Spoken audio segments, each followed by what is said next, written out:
আসসালামু আলাইকুম ভাই, কেমন আছেন? ভালো আছেন আপনি? আচ্ছা, আপনি যে একদম প্রতিবন্ধী মানুষ তাই না? কতদিন থেকে এরকম দোকান করতেছেন? 7-8 বছর।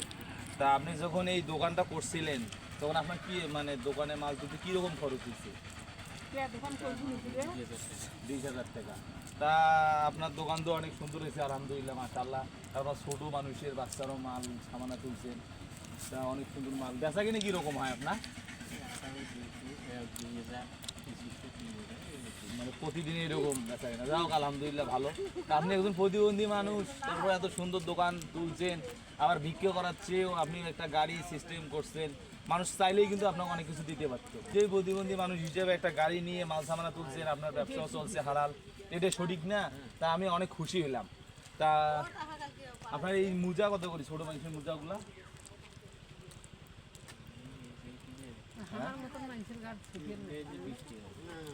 আচ্ছা দেন আমাকে 100 টাকা দেন। মানে আপনার দোকান দেখার পরে আমি ভিডিওটা বাধ্য করলাম, কারণ আপনার দোকান দেখার পরে আমি মুগ্ধ হয়ে গেছি। যে একজন জিজ্ঞেস করলাম তার বাড়ি বসিরহাটে নাকি দুর্গাপুরে, আমি বললাম বাহ, তাহলে তো অনেক সুন্দর। একজন প্রতিবন্ধী মানুষ হিসেবে এই যে দর্শক দেখেন, আমি একটা মুজে নিলাম। মানে এনার কার্যকলাপ, মানে এনার সুন্দর দৃশ্য দেখে যে ভিক্ষা করাচ্ছে, নিজেই সহযোগিতা, একজন হাত বাড়াচ্ছে, নিজের কার্যক্রম নিজের ব্যবসা নিজে করার জন্যই তার কাছে খুব ভালো লাগছে।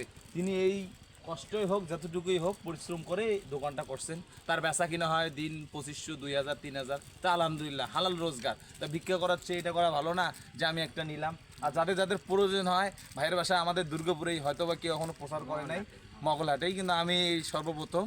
তা আমার যদি ভালো লাগে ভিডিওটা, আপনাদের এই যে ভাই আছে এখানে, আমরা ভাইসহ এই যে আমি নিলাম এটা মোজা, কিন্তু তারপর আমরা চা খেতে যাবো চার দোকানে।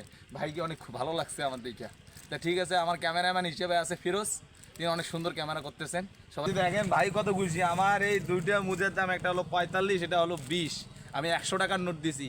ভাইয়ের মন কত ভালো দেখেন, আমি দামও করে নিয়েছি, ভাই আপনাকে আমি 5 টাকা কম দেবো, অথচ তিনি স্বেচ্ছায় 5 টাকা আরও কম নিয়েছেন। তাহলে দেখেন কতটা তার মন বড়। তা আমরা এরকম মানুষকে যদি আমরা হাত একটু বাড়ায় দিই, নিজের পকেট থেকে যদি তাদেরকে একটু সহযোগিতা করি, এরকম মানুষের ধারে ধারে হাত খুঁজতে হবে না। তাহলে আমরা যদি একটু হেল্প করি, তাহলে প্রত্যেকটা মানুষই সচেতন হবে। সচেতন নাগরিক মানে সচেতন দেশ। তাই আমরা সবাই সচেতন থাকতে হবে। আল্লাহ তাআলা যেন আমাদেরকে সুস্থতা দান করে, সবাই বলে আমিন। আমি তাকে কিন্তু চা খাওয়া অনেক মনে করেন যে অনুরোধ করতেছি, তিনি চা খাবে না। কয় না ভাই খাবো না ভাই। তো কেন খাবেন না তাহলে একদম? আচ্ছা, আমাদের উপর কোনো রাগ আছে না? আচ্ছা, তার কোনো রাগ নেই। আচ্ছা ঠিক আছে, যান ভাই। হ্যাঁ, আসসালামু আলাইকুম।